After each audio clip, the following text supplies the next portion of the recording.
Coming up on this episode of Nintendo Cartridge Society, we share the new Patrick and Mark amiibos, but they are extremely fragile. It's dangerous to go alone, so the Nintendo Cartridge Society goes with you.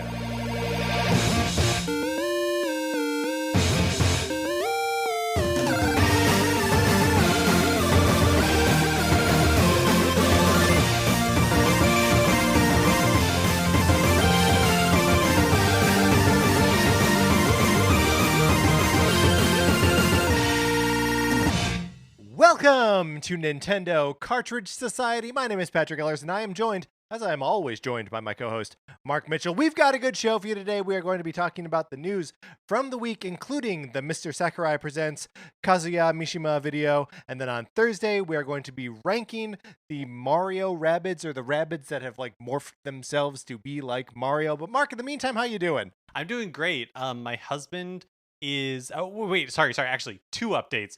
One is that I tried last week. I discovered for the first time in my life that yellow watermelon was a thing that existed, and so I have to update everyone on the status of yellow watermelon.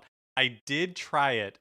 I can confirm that it tastes just like regular watermelon, even though it looks like a concoction from the 1990s, like in the same lab that they came up with blue raspberry. That this lemon watermelon should taste radical. It doesn't taste that radical. It just tastes like watermelon. Right, and shout out to @SuperGameJoy on Twitter for also jumping in on the yellow watermelon. Is it real? How does it taste? Conversation. It was a real relief to me. Like in last episode, I begged listeners to let us know if they knew what yellow watermelon were, because it was the first time I was exposed to it. And @SuperGameJoy let us know that they did not know what yellow watermelon was, or hadn't seen or heard of a yellow watermelon before last week. And so that's a relief to me. Okay, so that was your first update. Update number 2. Sorry. This is my second update. My second update. Stay on task, Mark. My second update is that my husband is out of town. And that's not an invitation. We're not gonna have a party or anything. I'm just so before he left, he was so concerned about making sure that I had a meal plan and making sure that I had food. I think he was genuinely concerned that I wasn't going to eat when he wasn't there, and it made me realize that in our relationship, I'm the dumb husband in a sitcom, and he's the hot partner who has it all together. Yeah. And that's I mean, it makes sense now that I see it play out like this. It makes total sense. He is the hot one, he is the smart one, but it's just it just kind of hurts a little bit. Stings a little, yeah. Well, okay, here's the thing. Well, I don't think that is necessarily truly your dynamic. Not to say that he's not hot and that he's not smart. He's obviously both. But I think it is so hard after feeding yourself in the context of being a couple for so long, especially during this pandemic, right? To go from that to just feeding yourself, you have to, it's considerable effort where you're I'm going to decide to prepare food just for me, just so I don't die. Feels like such a waste.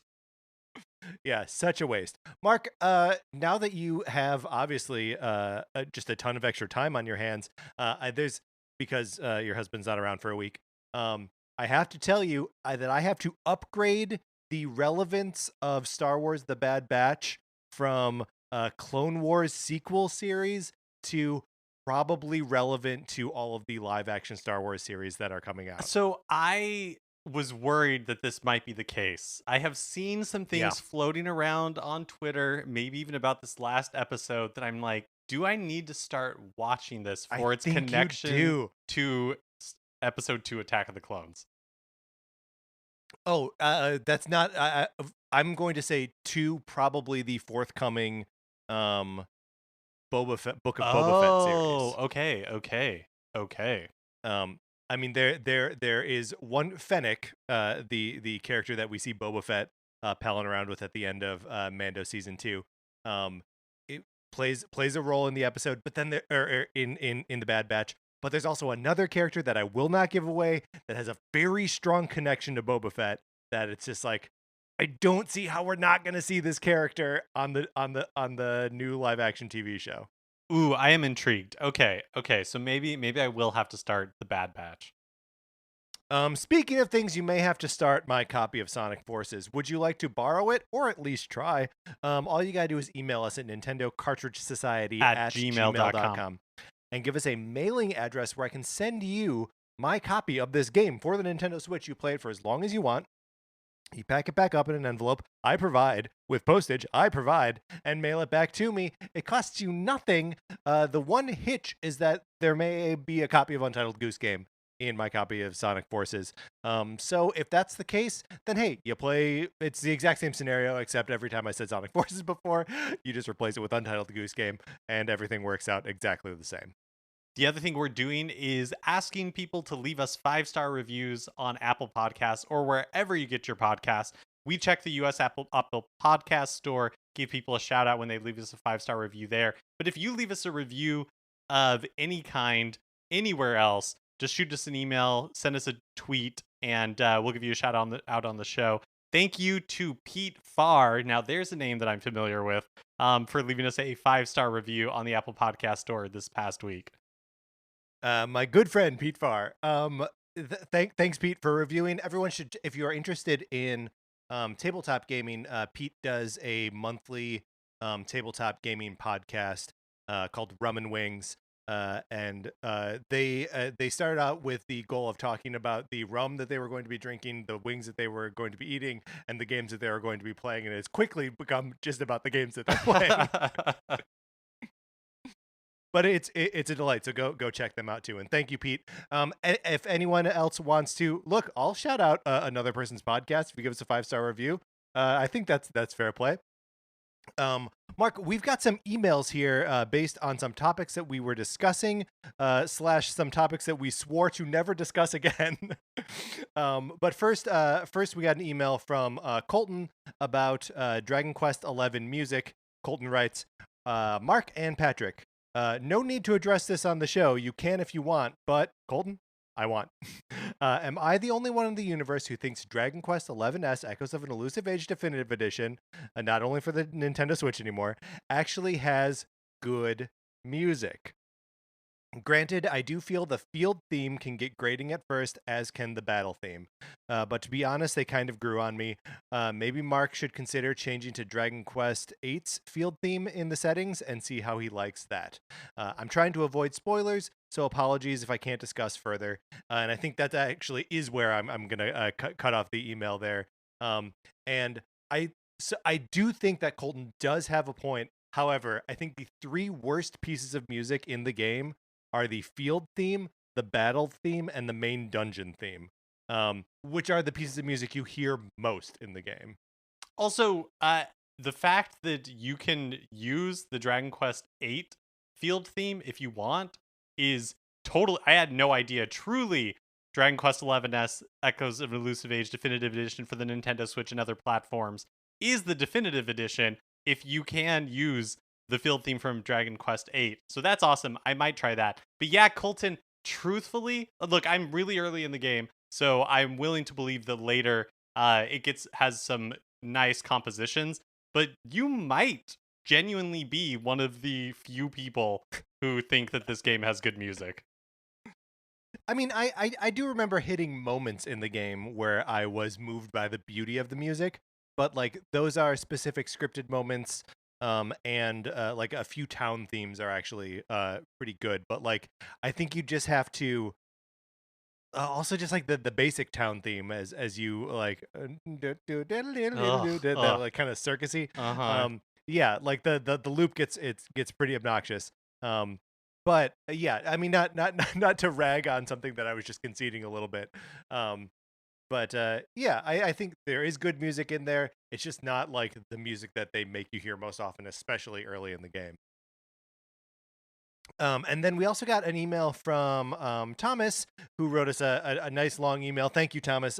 We read it and I shared it with Mark, and we enjoyed it a lot. There's one thing that we did want to bring up, and I we'll read from your email here. And this is, I'm sorry to say, this is us going back on a promise that we made to ourselves and to our audience.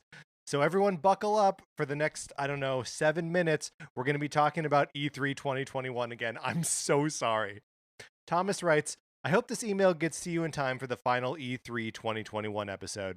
If it is already passed, feel free to ignore the suggestion or break your honestly quite shaky oath of never talking about E3 2021 again.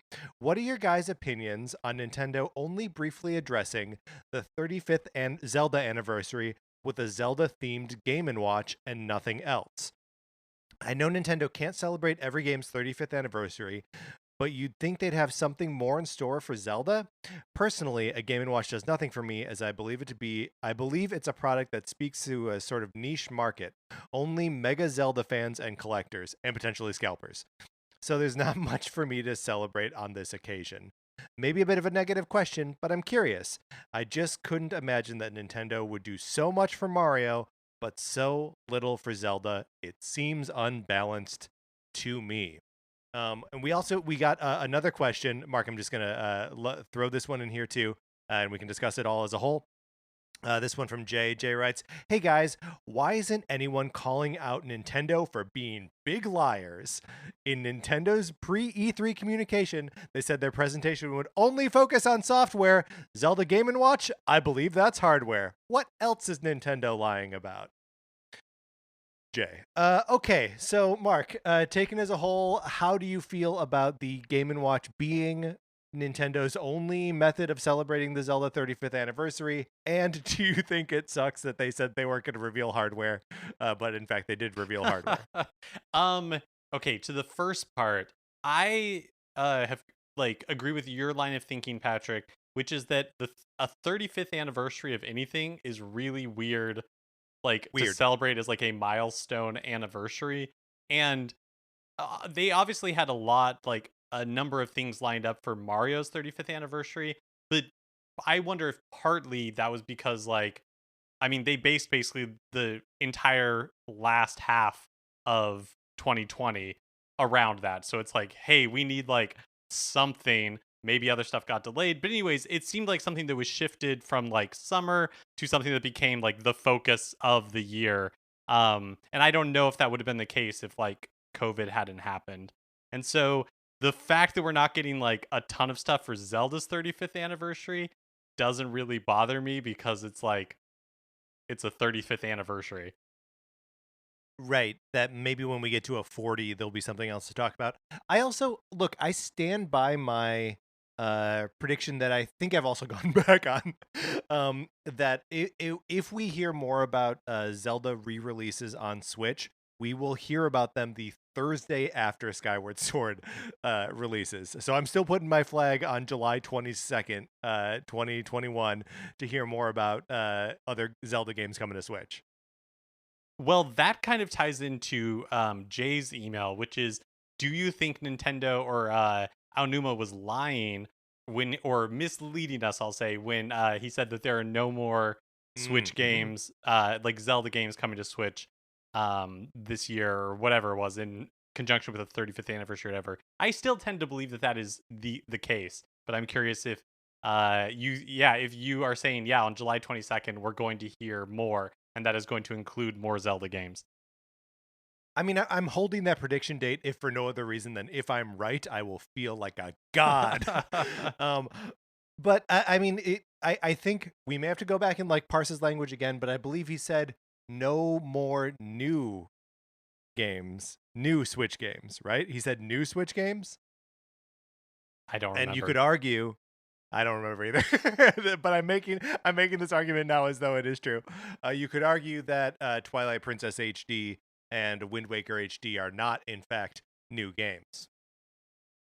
I guess that is technically correct. Also, I just looked it up, and it appears that Coral is the 35th anniversary gift, or maybe Emerald is the gemstone. And emeralds are green. I don't really have anything here. I was just looking. The year of Luigi was 8 years ago. That Emerald, right? Okay, well, so and then do we think Nintendo are big liars and everyone's just gonna let them off off the hook for revealing something that wasn't just software? Yeah, I think it's one of those like fun like if they had shown the new Nintendo Switch Pro or whatever, like would people have been upset? No, definitely not. People would have been excited. All right, Mark. Thank you everyone for writing in. It has been really great interacting with people around E3 and after E3, which, by the way, we are done talking about now forever. So you can always email us at Nintendo Cartridge Society at At gmail.com gmail.com. and let us know what you're thinking about, what we can talk about on this show. All right, Mark, let's get into what we have been playing.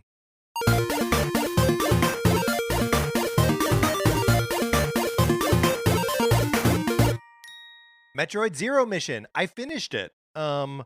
It is a way shorter game than I remember. Even when we talked about it at this point last week, I was just getting to the end of the like main power suit area, and I was like, oh yeah, I don't remember the zero suit section being all that long. And I was right. And like about an hour or so later, I was done playing the game. A Whoa, that's fantastic, crazy. tight little experience. Yeah, my game clock was like 3 hours and 23 minutes or something. Um, so like if you have the means to play Metroid Zero Mission, like absolutely go for it. It's not, it'll take you like it'll be a fun afternoon. Like it's a great little game. And then I've also been playing. I continue to play Captain Toad Treasure Tracker, which is a good little cute experience for me. Thank you to Alannah who sent us a Super Mario Maker 2 level.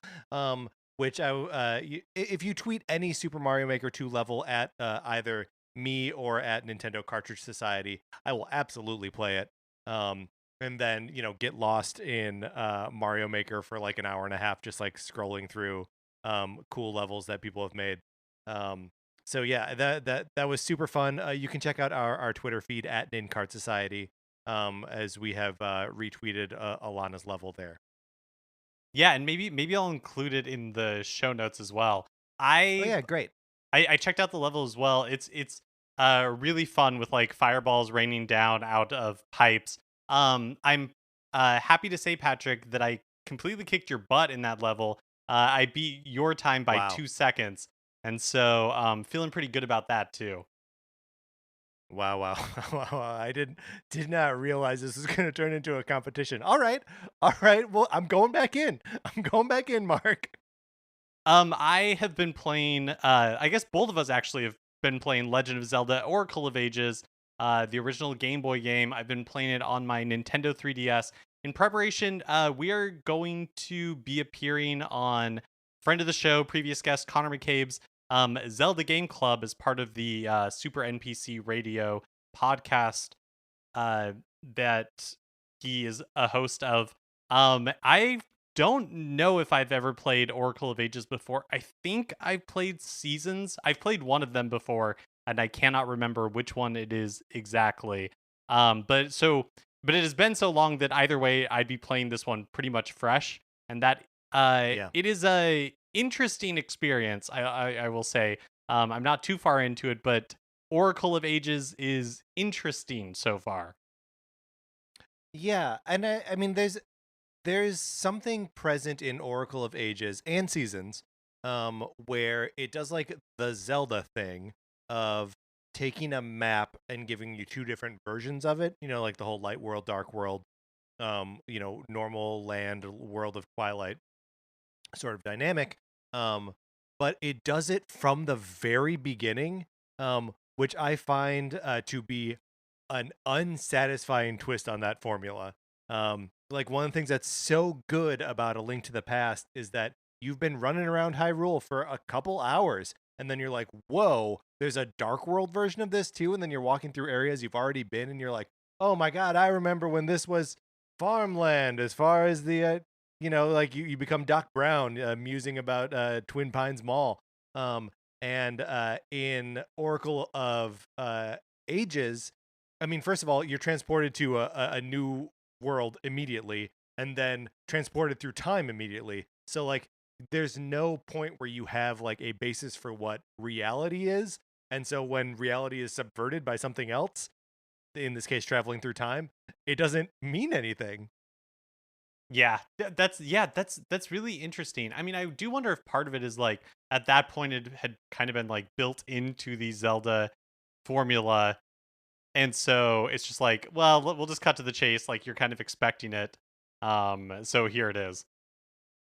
But think of how it compares to the time travel mechanic in Ocarina of Time, right? Where like traveling through time means something. And like it simply doesn't mean anything in Oracle of Ages. It's just like a swap over to a slightly different map with slightly different characters.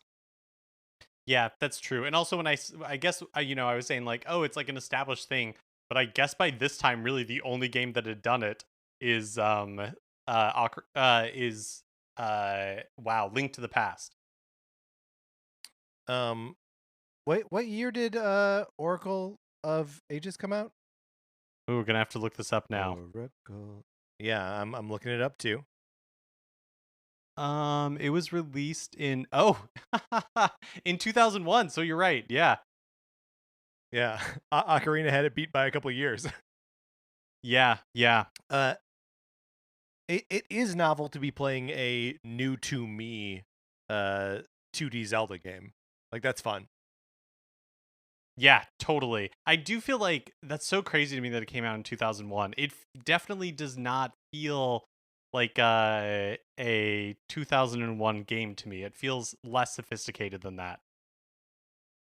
Yeah, definitely. Well, I mean, it's Game Boy Color, but like a Game Boy Color is still basically a Game Boy, right? It is interesting to me how much the game does play with color and like demand that you pay attention to the color of things. Um, like it's just weird to sort of segment the Game Boy market like that, right? Like there were so many Game Boys out there in the world, and then they're like, no, you can only play this one on Game Boy Color. So anytime you think like, oh, Nintendo's not going to lock out their old Nintendo Switch like player base, they might. And I know that I said that I wasn't going to get sidetracked or try not to get sidetracked from Dragon Quest 11S. But Echoes of an Elusive Age Definitive Edition for the Nintendo Switch. Sadly, I have only had time to play Oracle of Ages, and so I have in fact had to set it aside. But I promise that I will return to it as soon as possible. The other thing I want to mention is that Mario Golf Super Rush came out last week. I didn't end up picking it up. I feel like reviews have been a little mixed. And so I'm curious if any listeners have been playing it, and if you have any recommendations or impressions, I would love to hear them. So send those over and let us know what you think of it if you've been playing it. Yeah, because it seems right now like the general scuttlebutt is like it's a pretty good Mario Golf game, without like a robust, RPG esque story mode, and with sort of limited courses. But I would love to hear what other people's experience of the game are. So write into us, Nintendo Cartridge Society at At gmail.com, gmail.com. and let us know. All right, Mark, that's what we've been playing this week. Let's get into the new releases and what we might be playing next week. Today, Tuesday, June 29th, Disgaea 6 Defiance of Destiny is released for Switch. Also, Destroy All Humans is released for Switch, and on the Switch eShop, you can pick up Zombies Ate My Neighbors and Ghoul Patrol, the re-release of those Super Nintendo games on the Nintendo Switch eShop. Then, do I want to pick up that package so I can play Ghoul Patrol? I have a cartridge for Zombies Ate My Neighbors. Yeah, I can't remember offhand how much this package is. My memory of playing Zombies Ate My Neighbors is that it was like an interesting curiosity, but it wasn't enough to like hold my interest. And I wonder if like Ghoul Patrol will be the same way. But if it's like reasonably priced, then yeah, I mean, sure, why not pick it up? It's $14.99, which is that's pretty good. Yeah, I was expecting it to be 20. I thought I was thinking 22. Like for me, like $15, that's like right, like borderline where it's like okay. I mean, I mean, who am I to say? Because I bought the Fire Emblem like re-release that they did in like December, and I have never turned that on. So it's like Haven't even turned it on. Yeah. So yeah, I mean, who am I? Who am I to judge? And then on Wednesday, June 30th, Doki Doki Literature Club Plus is released on the Switch eShop. This is like a visual novel that is kind of like a play on visual novels, without giving too much away. And also because I haven't played it, so I don't know entirely. But there's like a twist in it that completely changes the dynamic of the game. Apparently, it's a little dark. Definitely not recommended for children. But it seems interesting. I don't know that I'll actually pick it up. But I mean that seems at least a little bit up your alley. Although I guess, well, no, I don't know. Because you played what was the name of the game where it was like a visual novel and you're trying to figure out who is the alien? Oh yeah, Genosia Genosia, yeah. or So Genosis. that's Genosis. It might one of those two. But yeah, it does seem like it. I agree. I am intrigued by it. I don't know that I'll end up picking it up right now, but I think I'm gonna like wish list it. So when it goes on sale in the future, I might pick it up then.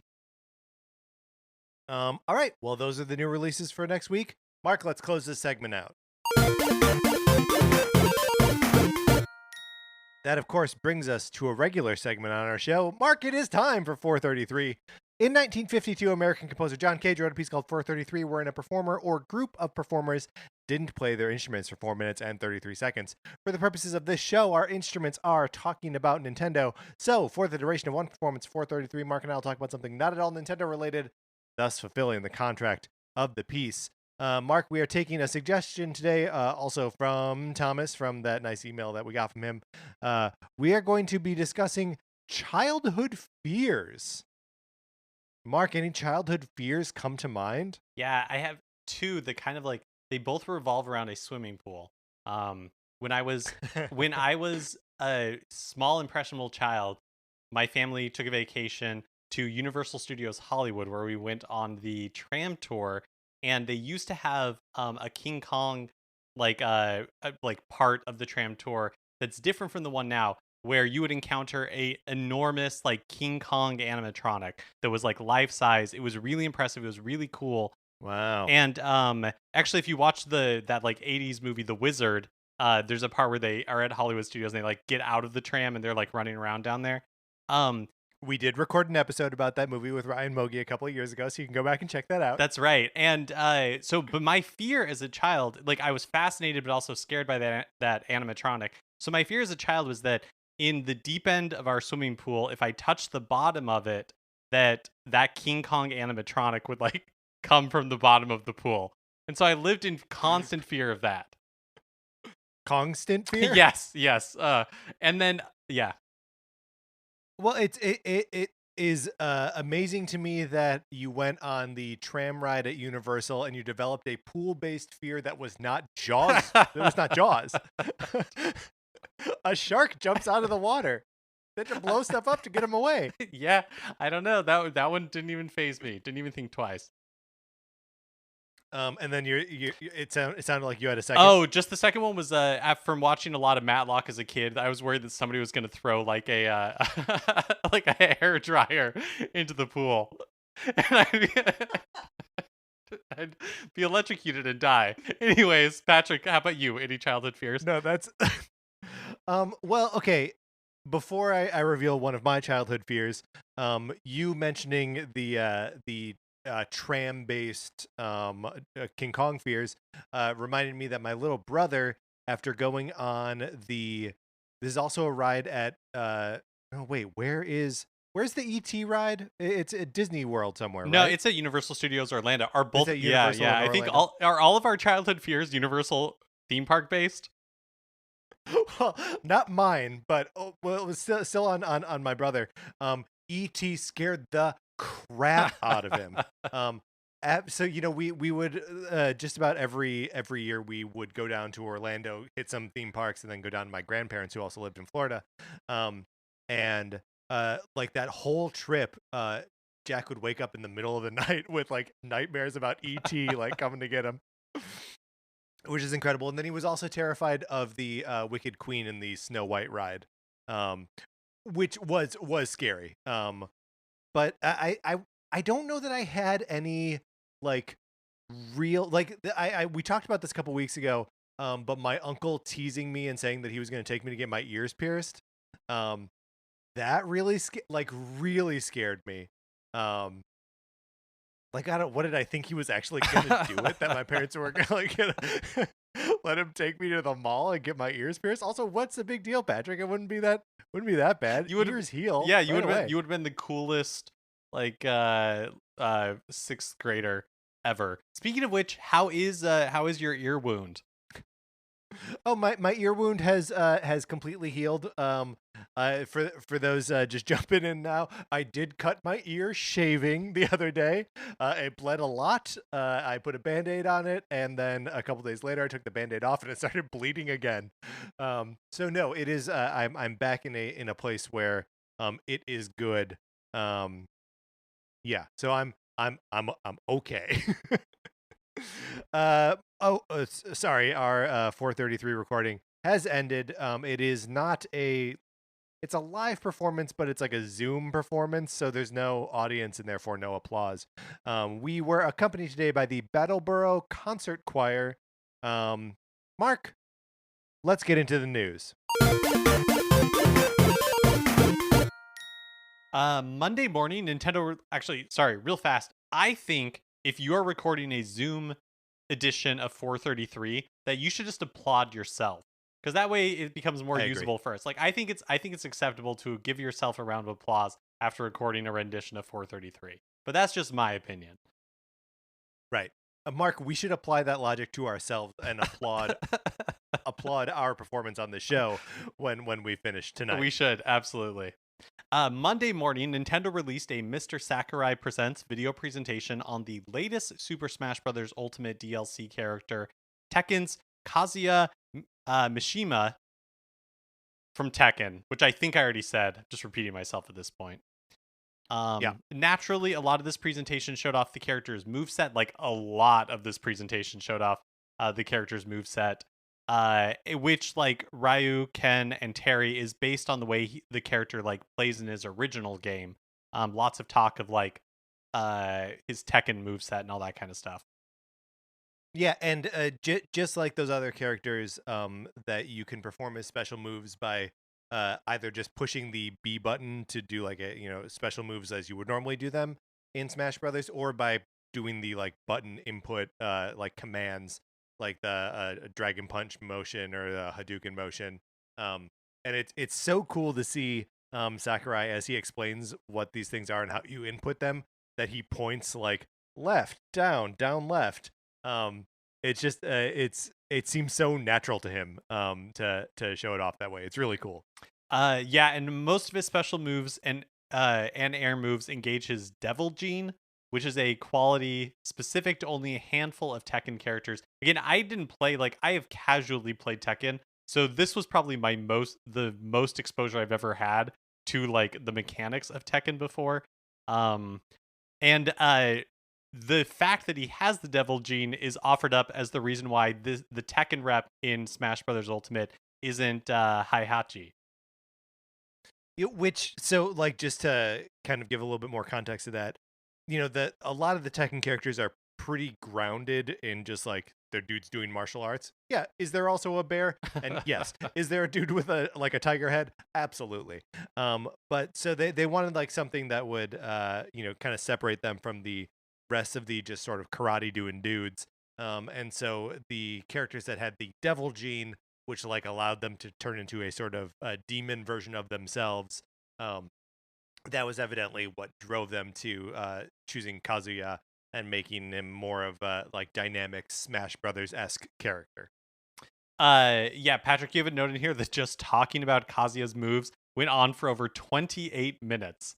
So these are like the Wild. deep dives that I normally like check out after Sakurai like does his little intro, because I find him so charming. But usually I'll just like scrub through the rest and just be like just seeing the highlights, like things that I want to check out. The new stage included with the character is a Mishima Dojo. It's like a like indoors, like dojo, closed off walls and ceilings, but they can be broken to knock players out. It's a smaller space, so the battles are crowded. They point out that that's to make it like Tekken. Heihachi hangs out in the background, reacting to KOs, and there's no floating platforms except for the battlefield version. I think the stage looks really cool. Stage looks really, really cool. I'm excited that Heihachi's in the background and like just sort of meditating, and like kind of grumpily stands up when there's something to react to. It's so cool to see them put like that much personality into a background character. You know, we saw a fair amount of King of Fighters background characters in Terry Bogart's level. Um, but like I don't know that they were really doing something that felt, you know, like quintessentially like those characters. But like I don't know, this feels like Heihachi. It's cool. To show Kazuya off, Sakurai did a 1 versus 5 tag team battle against the 5 characters that Kazuya threw into the volcano in the reveal video. But Sakurai died. Like he failed. He died. Min Min finished him off.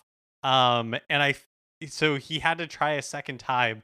I don't think it's ever happened before, and if it has, they haven't kept it in the video. But I like the fact that they did keep it in the video, and and his reaction to it was really funny. Sakurai is just so charming. He's so charming. I love that man. It makes me think that all the previous times he's doing it on the first take. Yeah, I think you're right. Because why else would they keep it in? Yeah, totally. Oh, and of course, whenever there's a new character, we all want to know what Kirby's transformation into that character is going to be.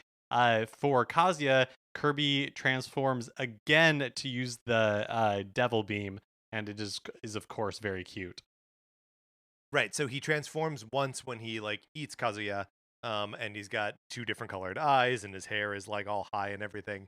And then when he uses the like Devil Beam ability or Devil Black, whatever it's called, that he like turns into a little demon version of himself. It's super cute. There's a new spirit board. Naturally, the Jin spirit can be upgraded at level 99 to Devil Jin. For the Heihachi Spirit Challenge, if you have previously purchased the Heihachi wig and outfit for the Mii costumes, the Mii fighter will be wearing them. Otherwise, it's just like whatever. Which I find this to be odd. Like I don't know. I guess it's a fun reward if you have already purchased this Mii fighter costume. That when you fight the spirit, it will look more like Heihachi. But like, why not? It's one fight once. Like, why not let people fight against a Mii fighter that looks like Heihachi? Yeah, totally. I completely agree. Oh, I skipped over a couple of things here. Yeah. 39. This fighter pack includes 39 songs from the Tekken series, including 9 remixes. Oh my gosh. It's so much music. And I mean, honestly, that just like kind of goes to the whole like someday I want to sit down and really just like compile all of the stuff that's added in these 2 fighter packs. How many hours of new music alone are in the game just because of the DLC? You know, never mind the 12 additional characters. Yeah, it's crazy. I also wonder like how much like rebalancing of the game has to be done with every new character that's added, because I imagine, and I could be completely wrong, but I imagine that like other characters are adjusted like in small subtle ways in order to like balance the game against the new characters. It just seems like an enormous undertaking every time a new character is added. In lieu of a fanfare for Kazuya's victory screen, the Tekken announcer there's no music, which Sakurai points out is like a first, and the Tekken announcer declares him the winner. And Kazuya has 3 victory stances based on his stances in various Tekken games. Again, it's really fun to watch Sakurai talk about this because he seems to genuinely enjoy like pretty much every character that they put into this game. Yeah. And really is smart about showing how they are paying homage to all these other series. You know, either in stances. I mean, they got the Tekken announcer. to just do like Kazuya wins and like that's it. He's the only the only thing they brought him in for is just reading Kazuya wins. We're also on round 10 of Mii Fighter costumes. And we have 4 that are going to be released alongside the Kazuya DLC.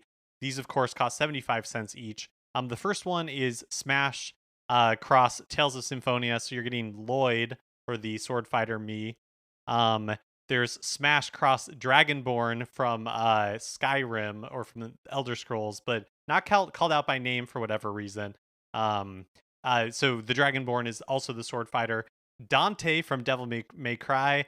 Dante will be a sword fighter, and then Shantae, the I'm blanking. A Way Forward Games platform character. And a bonus music track is included with that. Burning Town from Half Genie Hero. So some of these characters have been long fan requests, and I know there's varying degrees when those of like enthusiasm when like highly requested characters show up as Mii fighters, but I feel like to me it's like better than nothing, right? Because like otherwise Dante probably just wouldn't show up at all. Yeah, and I mean, Capcom's pretty well represented on this roster already. So like, yeah, I feel like it would be weird to just keep adding Capcom characters. But who knows? The next character may also just be like a Resident Evil character. So what do I know? Yeah, very weird that they were like Smash Cross Dragonborn and Smash Cross Dante. Like they couldn't say Elder Scrolls or Devil May Cry for some reason. Yeah, it was really strange. I saw some speculation that it was like I don't know, like some sort of like copyright thing or something like that, but that doesn't really make sense to me that you'd be able to license the character but then not be able to utter its the game of its origin by name. Right, like that you can't use the game for marketing purposes. I don't. It just doesn't make any sense to me. Yeah, yeah. Of course, during these presentations, we always expect a release date, and this time was no different. Kazuya DLC and the Mii Fighter DLC, all of that is released today, June 29th, for $6, or as well, Kazuya's $6. If you want the Mii Fighters, those are 75 cents each. But of course, if you have the Fighters Pass Pack 2, Kazuya and all that stuff is included in that. Sakurai also showed off a new amiibo, this time for Min Min, which I believe is the first of the Phase 2 amiibo that we've seen. He kind of like gently pulled the amiibo over and described it as extremely fragile. So I'm guessing when he was recording this, he had like some sort of like prototype or mock-up of the final thing. Yeah. He usually is showing off prototypes or not final like printings of them, so we can see them far ahead of their release. Well, and this one's really, which we are for this one. Yeah, yeah, completely. So Min Min's not available until 2022, and I thought it was funny that in the presentation, because like when they record these at least weeks in advance, probably like months in advance. And so he doesn't know when it's going to come out. So Sakurai just says, it'll be available on the date mentioned on screen. And on screen, all it says is 2022. Like, that's all we know. Yeah. That's as good as we're getting. I bet we're going to get like a batch release of like a handful of the Wave 2 characters at one time. That's how they did like the last like 3 from the previous pack, was release them all at the same time. Well, it's interesting that he makes a point like right after this, saying that people are expecting amiibo for all the fighters in like the Fighters Pass 2 characters, and then says Nintendo making an amiibo for Kazuya Mishima would be a little odd though. Would it be any odder than any of the other third-party ones? Yeah, is it weirder than them making a Castlevania one or a Cloud Strife? Well, like what's the line for weird here? You released a Banjo-Kazooie amiibo. Like, I don't know. Yeah, I thought it was strange. I couldn't tell if it was like a joke or if like I couldn't tell. Sakurai closes by saying that he's been working on Smash basically nonstop for 10 years, which is pretty wild.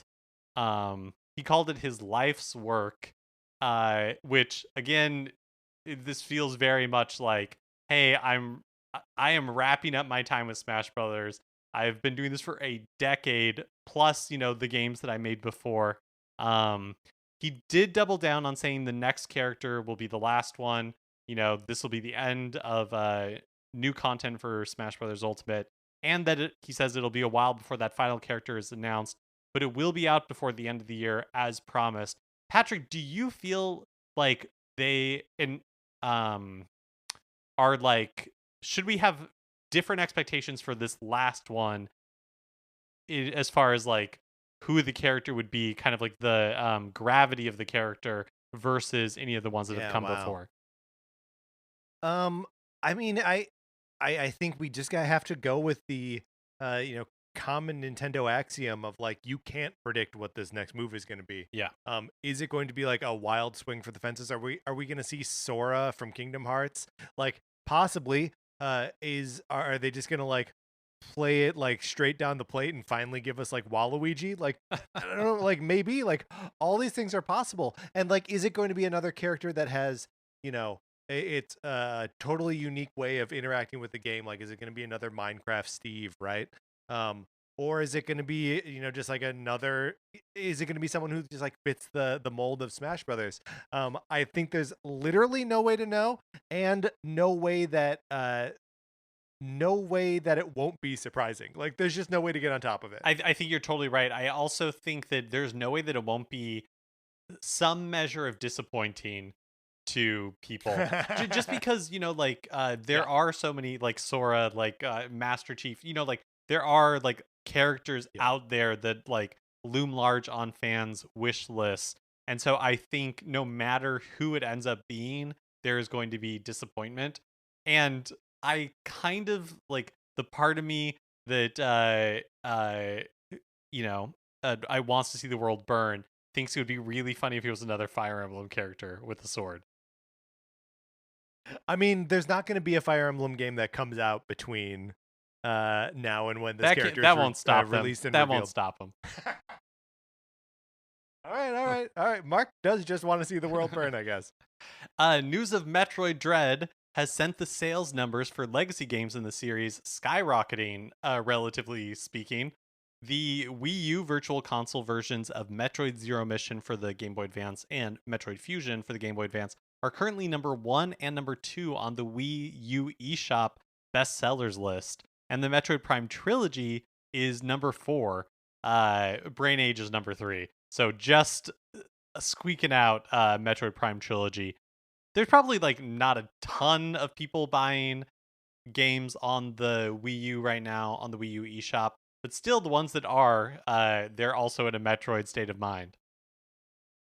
Yeah, yeah. Well, and I mean, it seems to fit the pattern of like, um, who's buying games on those platforms right now? Probably Nintendo enthusiasts, and Nintendo enthusiasts right now are just thinking about Metroid, especially about 2D Metroid, and like, if you want to play Fusion and Zero Mission on modern hardware of any kind, you have to do it on the Wii U eShop of all places. Not even on the 3DS. Yeah, that's crazy to me. But the 3DS isn't left out of Metroid games entirely. Samus Returns is near the top of the 3DS eShop bestseller list. It is number 2, beaten out by Pokemon Crystal. The 3DS continues to be a Pokemon machine with 1, 2, 3, 4, 5, 6 of the top 10 being Pokemon games. Yeah, I mean we don't have to like run through what all of these games are, but two of the other games are the Ocarina of Time and Majora's Mask 3D remakes and Tomodachi Life. So like there's Tomodachi Life is like a phenomenon, just like a weird sales anomaly that people just bought. And then like Pokemon is Pokemon, and then like Zelda, and Metroid. So like it's that I have to imagine that that is a pretty good selling list of games. It's cool to see a Metroid game so high up there. And I have to imagine that there are a lot of people checking this game out that like aren't revisiting it, but that are like looking at it for the first time. that we're like, nah, I don't need to play. I'm on the Switch now. I don't need to go back and play a 3DS game. But I like the idea that there are some fresh eyes on Samus Returns now. I hope so. I'm all for Metroid Fever, and I hope it carries us through. Like, I hope the game Metroid Dread is awesome, and so I hope in October it's all we can talk about. Like, I would love for the discourse to be inundated with Metroid talk. That would be amazing. Zero Mission and Fusion carts for like the original carts for the GBA are being offered for insane amounts on eBay right now. Like if you look at the auctions, the like asking prices are like hundreds of dollars for these carts. What? But it looks like when you actually look at what they're being sold for, it's like between like $30 and $100. It seems like what auctions in the US eBay store are going for, which seems like reasonable-ish. Like $30 for a GBA game, like maybe. $100 seems a little crazy, but if you, Boy, that seems like a lot. yeah. They don't have any in stock, but GameStop has both games listed as $35. Which also still seems like a lot. Like you shouldn't pay that much for a Game Boy Advance game. If you have a Wii U, you can play it for like $7. I know that's the thing is like you shouldn't have to pay so much, but you have no alternative, right? Unless you're gonna like purchase a Wii U and then buy like these games. Yeah, I don't know. I just genuinely wish that they were available to play on Switch, and I am hopeful that before October, Nintendo will give us some sort of way to do that. Not like I'm not banking on it, but not gonna happen, man. Hope springs eternal. Last week, Square Enix held a live stream celebrating the 30th anniversary of the Mana series, and during the event, they announced that a new Mana game is in the works. No title, screenshots, concept art, platforms, release window, or anything was announced. It was almost just like a casual mention that it's like, hey, like we are working on something. There's also an anime, The Legend of Mana, the Teardrop Crystal was announced. It's produced by Warner Brothers Japan, and that's also all we know. No release date or anything like that. I'm sorry if this is a question that puts you on the spot, but has there been a game since the Legend of Mana, the one that was just re-released? So I don't know, but I don't. Yeah, I don't know. I don't think so, but I'm not sure. I mean, I feel like this would be the perfect opportunity if they're looking for something to wet our whistles while we wait for this more news of this Mana game. This would be the perfect time for Secret of Evermore to make a return, right? Oh, Mark, how dare you? How dare you tease me like that? I mean, it is interesting to see how much Square Enix has been pushing the Mana games, the Saikuden Setsu games, as like either new packages. There was the collection that collected the first 3 games. There was the remake of the first one a couple years ago, and then also the remake of Trials of Mana that also just came out maybe like 2 or 3 years ago. And then the remake of Legend of Mana. It's a lot. It is a lot of remakes of these games. And like you can see them doing that with a couple things, right? We also see that in the Saga Frontier series, or the Saga games. That those were all, the first 3 of those games from Game Boy were also collected recently. So it's cool to see them like resurfacing these games, but it still has me being like, hey, where's Chrono Trigger? Where's Chrono Cross? We got a sliver of information about the first 6 Final Fantasy pixel remakes just coming to phones and Steam. But it's like, I don't know. Like who's making decisions over there about like what games to bring back and how? Because I don't think they're doing it right.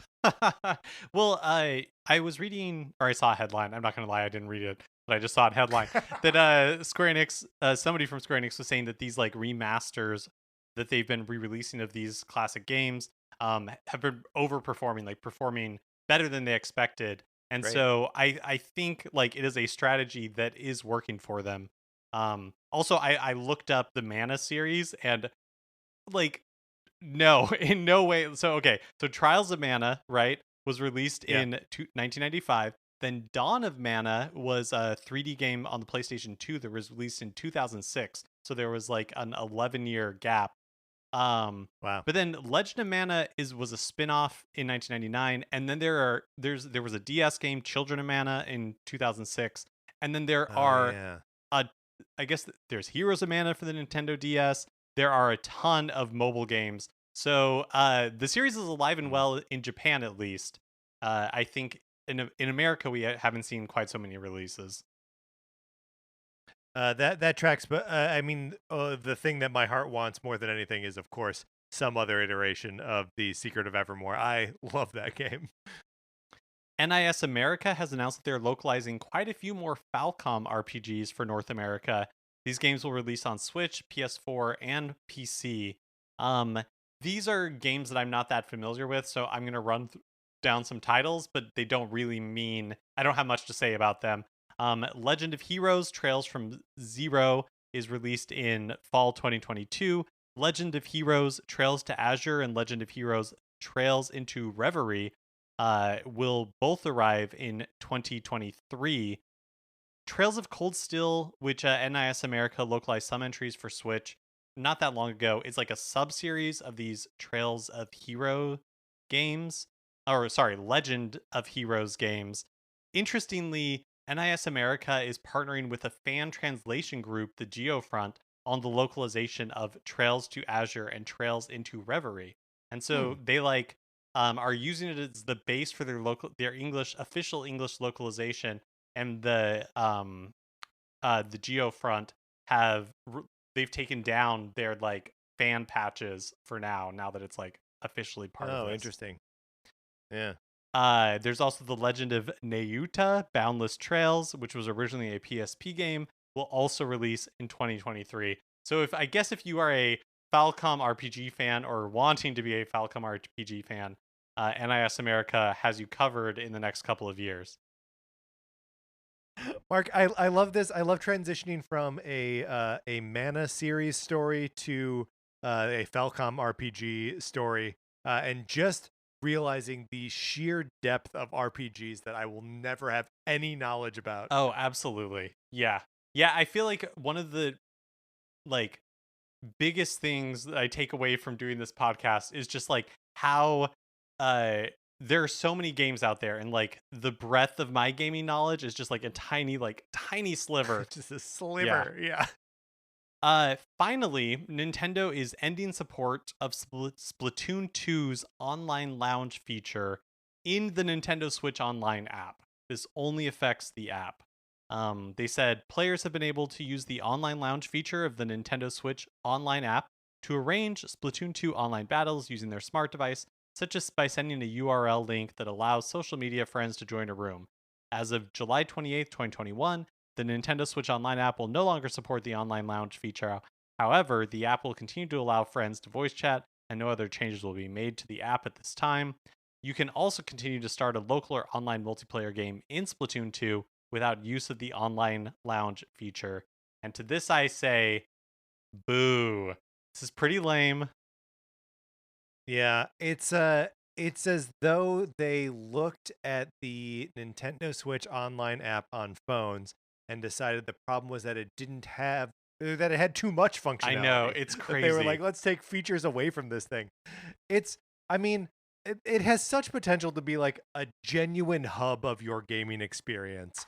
Um, and it simply isn't. Like I don't play too much on my PlayStation anymore, but like the PlayStation app is really useful. Like I can see what my friends are playing, I can track my progress on trophies, I can buy stuff. And like it's all super easy and just like super intuitive, and you just sign in and like it knows what's going on. Um and like the Nintendo Switch app like is it's you pushing uphill to try and get it to just communicate with your friends as you're playing with them already on the Switch. It just feels like every Nintendo first party release should have a sub app within the Nintendo Switch like phone Totally. mobile app. And the fact that only like less than a handful of them do is just kind of like, yeah, it's such Nintendo talks about wanting to, use mobile games to get people interested in their characters, that way they'll buy like a Nintendo console.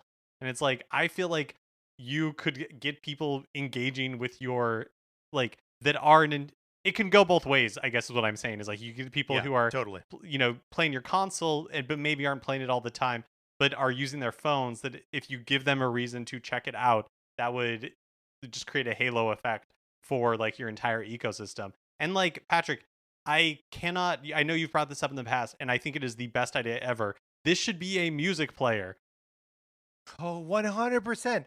It should absolutely, if you have a game that has a music player in it and you are playing that game on your Switch, you should be able to play all of those songs on your phone through the Nintendo Switch online app as you unlock them in the game that you are playing. Why isn't that a feature? Especially because, okay, so Smash Brothers like has a music player that they're so proud of, right? You can set it to continue to play music even when you have it set to sleep. So like they know or suspect or hope that you're going to want to hear the music so much that you're going to play it even when you're not playing the system at all. And no one's like, oh, should we have that feature available on the phone? No one says that. And like, if it's just like streaming stuff, like if you're on Wi-Fi, like why not? What is the harm? Yeah. Why wouldn't they do that? Pretty lame, Nintendo. Pretty lame. Pretty lame. Pretty bold to be removing features from the Nintendo Switch Online app. Yeah. But also, how this will be the end of us complaining about an app that we never use anyway. So, fair play, I guess. All right, Mark, let's get out of the news. That is going to do it for this episode of Nintendo Cartridge Society. Remember, you can rate, review, and follow us on Apple Podcasts. If you like the episode, you can share it on Facebook or Twitter or wherever you share stuff, opinions, articles, other podcasts, but mostly episodes of this show. You can follow us on Twitter. I'm at Patrick_Ellers. Mark is at MKE Mitchell, and the show is at NinCart Society. And again, if you tweet a Super Mario Maker level at any of those Twitter handles, I will play it. You can also check out our Facebook page, which is just Nintendo Cartridge Society. Olivia Duncan made our logo. Our theme music is provided by 8-Bit Betty. You can get more of his music by going to 8bitbetty.com or by listening right now. For my co-host, Mark Mitchell, this is Patrick Ellers starting a campaign for the dog from Secret of Evermore to be the final Smash DLC character. And saying thank you for listening.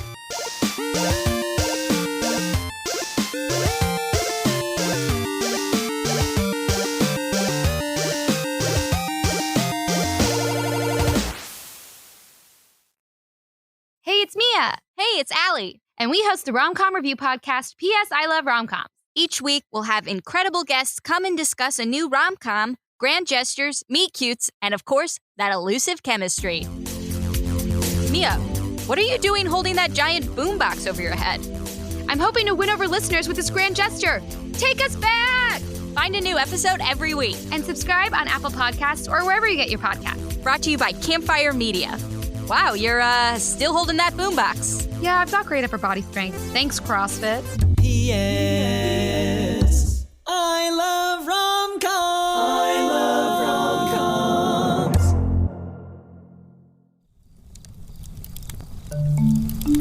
Campfire.